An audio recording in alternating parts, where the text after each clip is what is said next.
The Long Voyage. By Charles Dickens. When the wind is blowing and the sleet or rain is driving against the dark windows, I love to sit by the fire, thinking of what I have read in books of voyage and travel.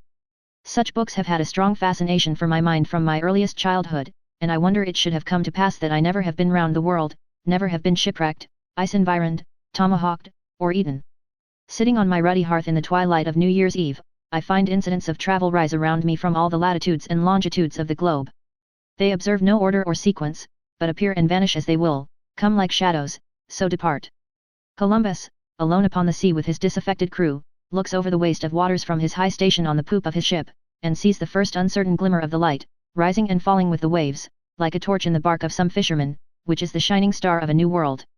Bruce is caged in Abyssinia, surrounded by the gory horrors which shall often startle him out of his sleep at home when years have passed away.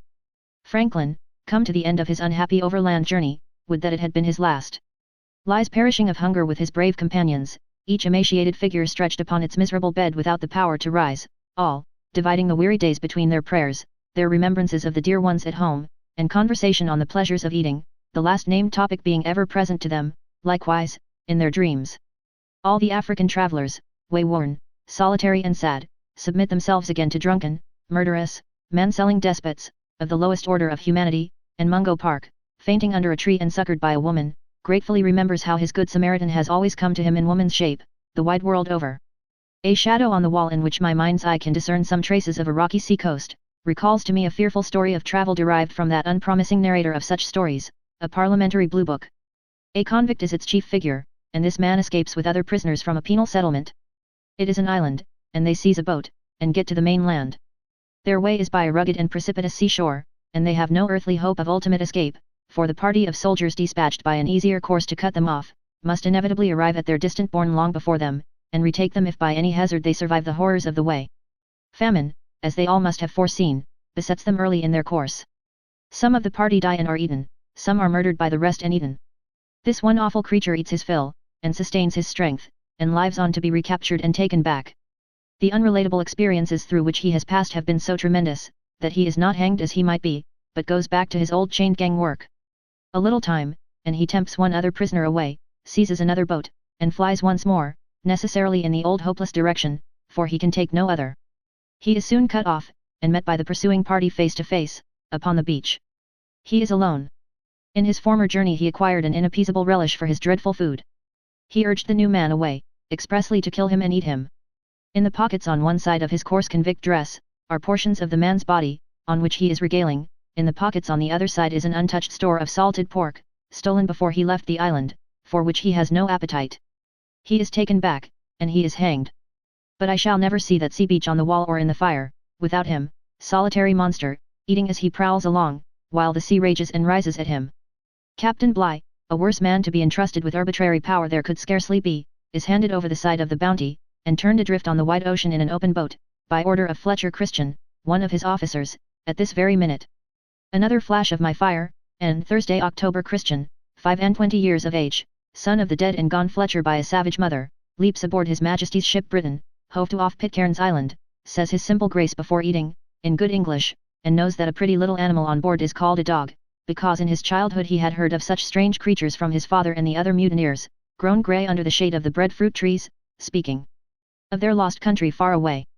See the Hall's Ewell, East Indiaman outward bound, driving madly on a January night towards the rocks near Seacombe, on the island of Purbeck.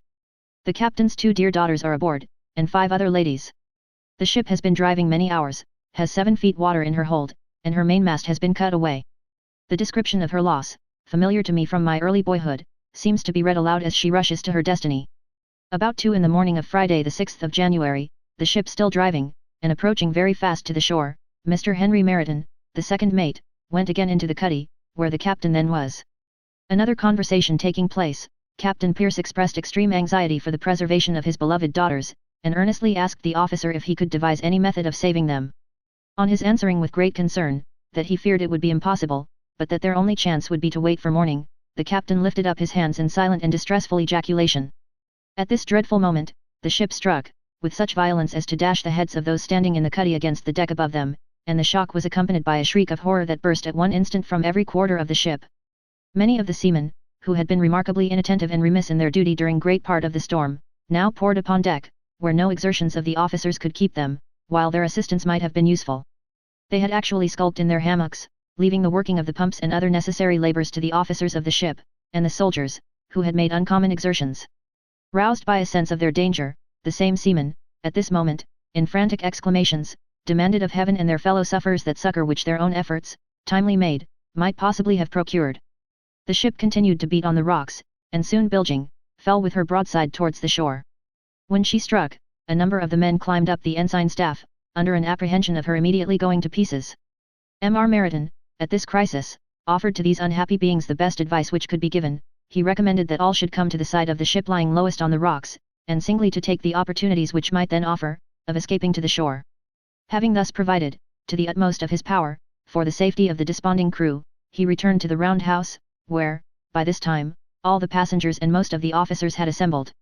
The latter were employed in offering consolation to the unfortunate ladies, and, with unparalleled magnanimity, suffering their compassion for the fair and amiable companions of their misfortunes to prevail over the sense of their own danger.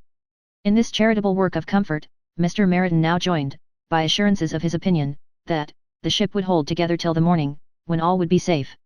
Captain Pierce, observing one of the young gentlemen loud in his exclamations of terror, and frequently cry that the ship was parting, cheerfully bid him be quiet, remarking that though the ship should go to pieces, he would not, but would be safe enough.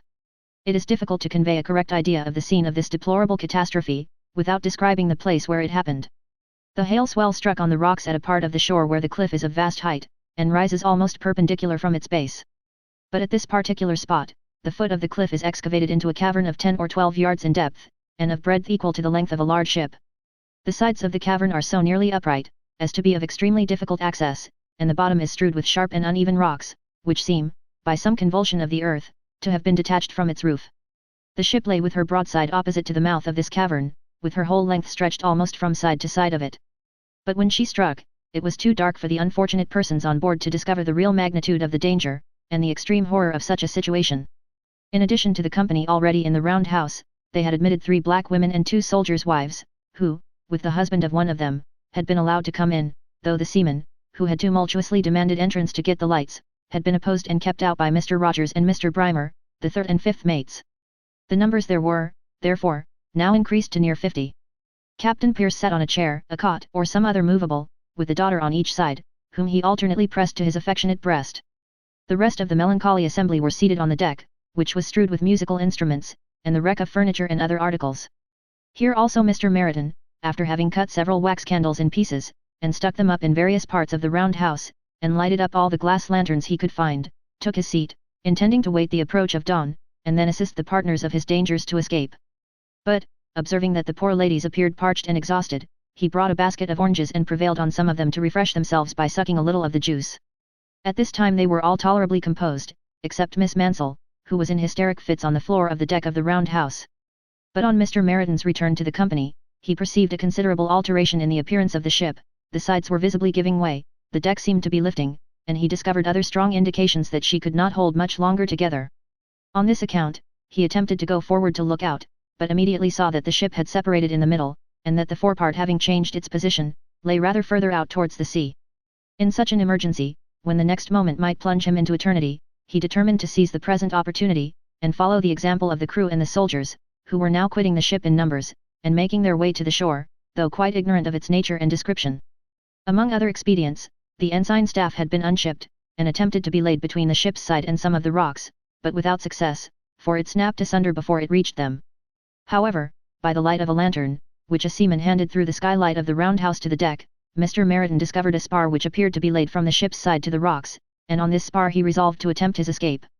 Accordingly, lying down upon it, he thrust himself forward. However, he soon found that it had no communication with the rock. He reached the end of it, and then slipped off, receiving a very violent bruise in his fall, and before he could recover his legs, he was washed off by the surge. He now supported himself by swimming, until a returning wave dashed him against the back part of the cavern. Here he laid hold of a small projection in the rock, but was so much benumbed that he was on the point of quitting it, when a seaman, who had already gained a footing, extended his hand, and assisted him until he could secure himself a little on the rock, from which he clambered on a shelf still higher, and out of the reach of the surf. Mr. Rogers, the 3rd mate, remained with the captain and the unfortunate ladies and their companions nearly 20 minutes after Mr. Meriton had quitted the ship. Soon after the latter left the round house, the captain asked what was become of him, to which Mr. Rogers replied, that he was gone on deck to see what could be done. After this, a heavy sea breaking over the ship, the ladies exclaimed, "Oh, poor Meriton! He is drowned, had he stayed with us he would have been safe." And they all, particularly Miss Mary Pierce, expressed great concern at the apprehension of his loss. The sea was now breaking in at the fore part of the ship, and reached as far as the mainmast. Captain Pierce gave Mr. Rogers a nod, and they took a lamp and went together into the stern gallery, where, after viewing the rocks for some time, Captain Pierce asked Mr. Rogers if he thought there was any possibility of saving the girls, to which he replied, he feared there was none, for they could only discover the black face of the perpendicular rock, and not the cavern which afforded shelter to those who escaped. They then returned to the round house, where Mr. Rogers hung up the lamp, and Captain Pierce sat down between his two daughters. The sea continuing to break in very fast, Mr. McManus, a midshipman, and Mr. Schutz, a passenger, asked Mr. Rogers what they could do to escape. "Follow me," he replied, and they all went into the stern gallery, and from thence to the upper quarter gallery on the poop. While there, a very heavy sea fell on board, and the roundhouse gave way.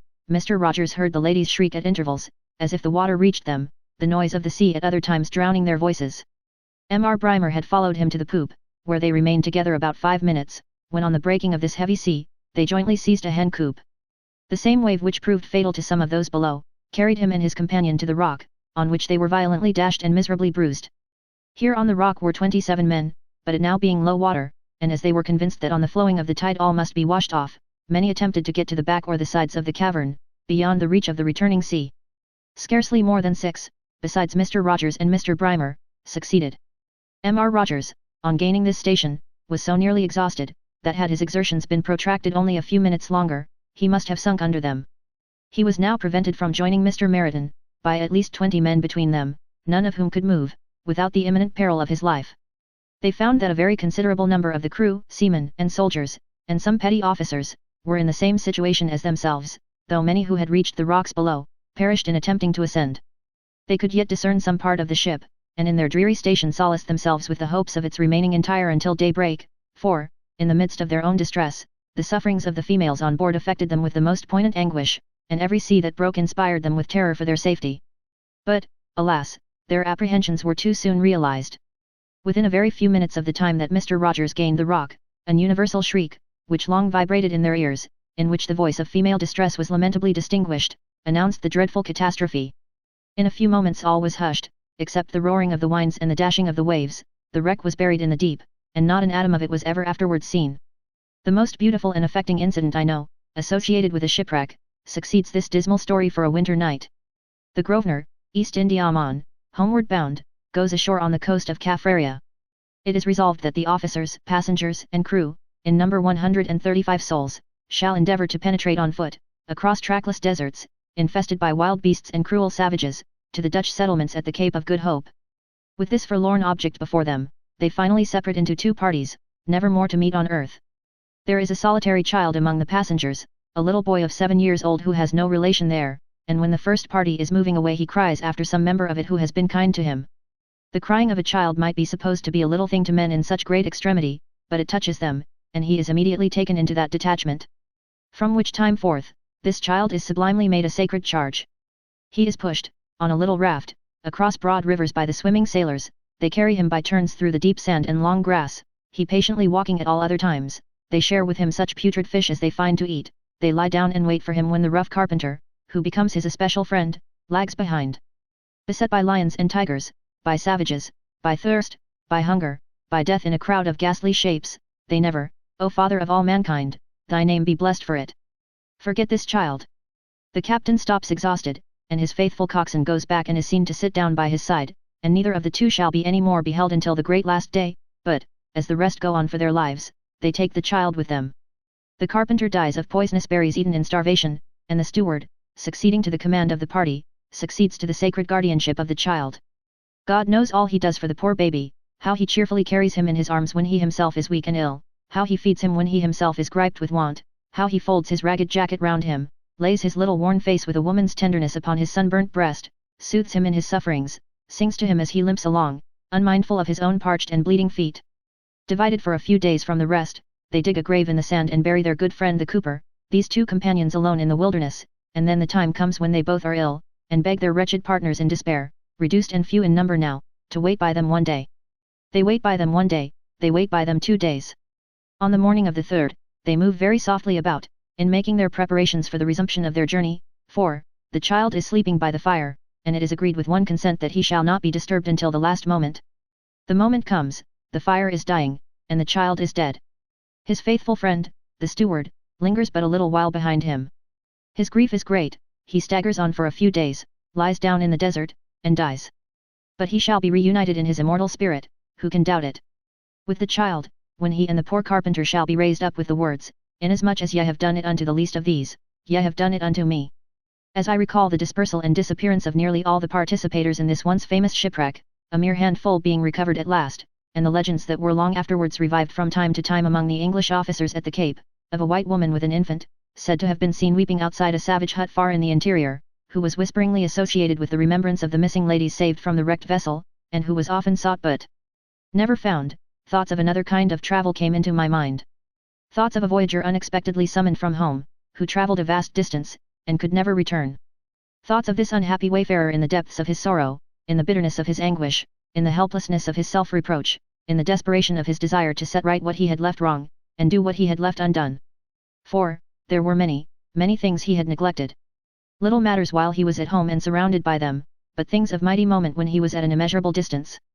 There were many many blessings that he had inadequately felt, there were many trivial injuries that he had not forgiven, there was love that he had but poorly returned, there was friendship that he had too lightly prized, there were a million kind words that he might have spoken, a million kind looks that he might have given, uncountable slight easy deeds in which he might have been most truly great and good. "Oh, for a day," he would exclaim, "for but 1 day to make amends." But the sun never shone upon that happy day, and out of his remote captivity he never came. Why does this traveller's fate obscure, on New Year's Eve, the other histories of travellers with which my mind was filled but now, and cast a solemn shadow over me? Must I 1 day make his journey? Even so. Who shall say, that I may not then be tortured by such late regrets, that I may not then look from my exile on my empty place and undone work? I stand upon a seashore, where the waves are years. They break and fall, and I may little heed them, but, with every wave the sea is rising, and I know that it will float me on this traveller's voyage at last.